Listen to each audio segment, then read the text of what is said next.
Today, I'm going to show you how to create a spotlight effect. And you're looking at it right now, and you're like, what spotlight effect? Well, I switch off the layer. You can see I was actually lighting up her face and also controlling the position of the spotlight. So let me show you how to do it. Hi, I'm Stu, and welcome to another Lumafusion video tutorial. So what we're going to do today is I've got this stock Storyblocks clip of a young lady looking very serious, but any obviously piece of video will do. And then all I'm going to do is just drag down one of my lower thirds. We'll just stretch out the duration of the timeline. And then from there, we're going to go in and edit it. So tap the number 3 key on your keyboard if you're using keyboard for shortcuts. And then what we're going to do is tap the plus and then go into create a shape layer. Now we don't actually need the IAMSTULITTLE layer, so let's get rid of that. And then on the shape, we want to go down to the oval.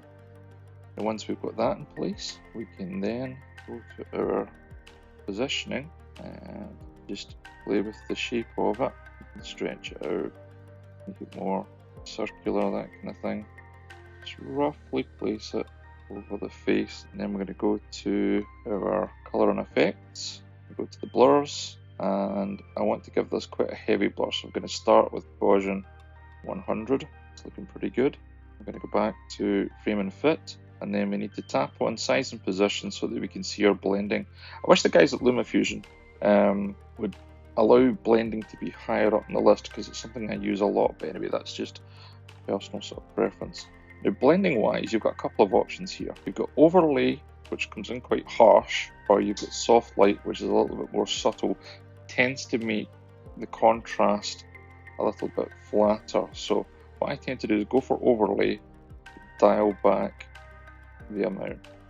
You're probably looking for just around about between 25-35%, somewhere around about there. You can see if I move it around, we've got ourselves a spotlight. To track the face, what we're going to do is go back to size and position. We go to the beginning of the clip and we're going to add a keyframe, and then we go to, you can reposition the spotlight, I should say, and then at the end of the clip, just bring the spotlight down a little bit. And that's all you really got to do.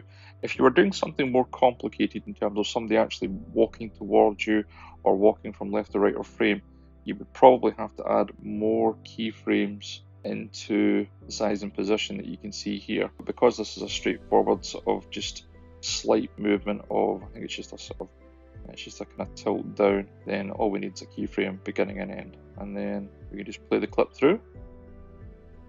And there we've created a spotlight effect, which if I just chomp out a little bit at the middle, just to show you the effect itself. There's the spotlight effect.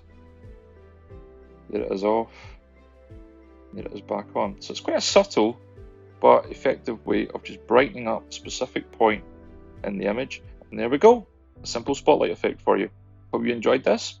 Like and subscribe, click on the bell for the notifications and all that good YouTube stuff, and I will catch you on the next video.